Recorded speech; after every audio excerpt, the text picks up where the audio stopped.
All right, so the next project I have open right here is called Expanse, and this one was almost more of a kind of a medley. Medley's the wrong word. Kind of more of a canon. Just it's adding more and more parts onto the top of everything, with the same keyboard hook kind of playing as it's going on. So I've started off. This was really created with. I think this is the first one I didn't use the Native Instruments Noir patch, because I wanted to kind of try out some new stuff with keys. Omnisphere, I opened up a Dream of Mystic Roads patch. It's just a nice Rhodes patch with a lot of almost natural noise, it feels like. And the Rhodes chords. Let's see what this one is.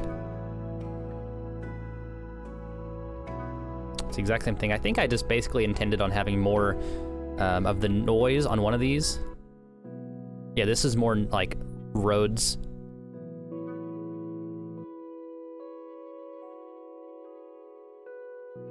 Just an octave difference, so it's not too much. Let's go to the very top. This is what I was hearing. So this is just the noise, and I think this one's actually from... Yeah, Una Corda. Now this piano is insane how it sounds almost crystal clear, because it's one of those pianos they mic'd with just one string per key. So it sounds a lot more... Hollow's the wrong word, because hollow almost implies bad. It has a lot more clarity than like a typical grand piano. Let's see what I did here. Oh, there it is, never mind. Because it's just playing chords. And this one specifically, I decided not to have the felt turned on, because I've been getting that felt sound effect and noise from Una Corda. So let's start at the top again. So I have those two Rhodes parts that are kind of just an octave apart, and then the pianos and the piano noises. Let's say I have a guitar drone. I think I was just like holding on to a single note and almost like vibrating that note with my other hand. Because it's not really a moving guitar part, but it is a constantly, like, it's like a bowed guitar part.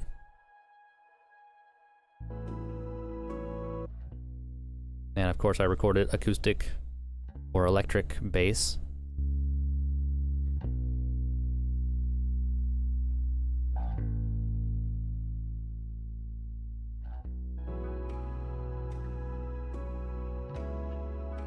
So as this track continues, more and more things layer on top of it. So here's that reverse swell part.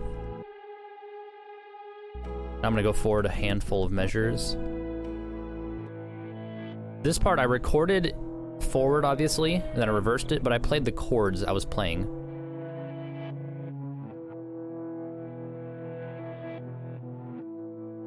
So you can kind of hear the tremolo.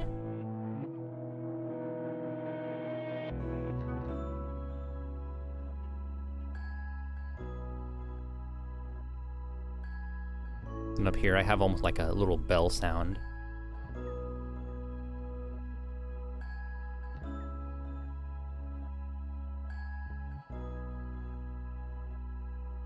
So I notice in some of the projects I do, I have almost a constant level of energy going through the entire project.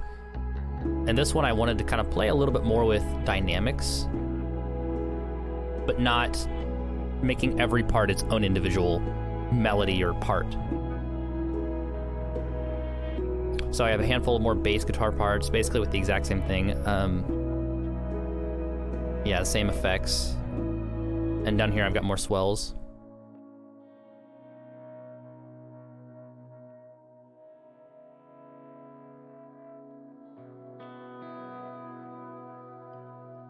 Not a whole lot.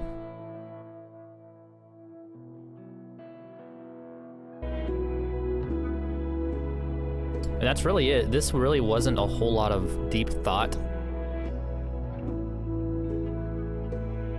This was similar to Arrival, where I wanted to kind of just make a song and really a short amount of time. So I think I spent probably 2 or 3 hours from start to finish with this one. And of course, mixing and mastering is a different thing, so I don't even consider that in the music production part of like creating a track. Because that's really more of the entire album thing. So there's this. Yeah. My entire thought process was based around simplicity and more dynamics and layering on this one. Let's go to the next one. And then the last one on this track, or the last track on this album, is going to be Mysteries, which was the second project I ever did after Forget Not. So it's almost kind of coming around full circle to where I started, with just how I got this idea of using a lot more reversed parts than like forward parts. So let's get there.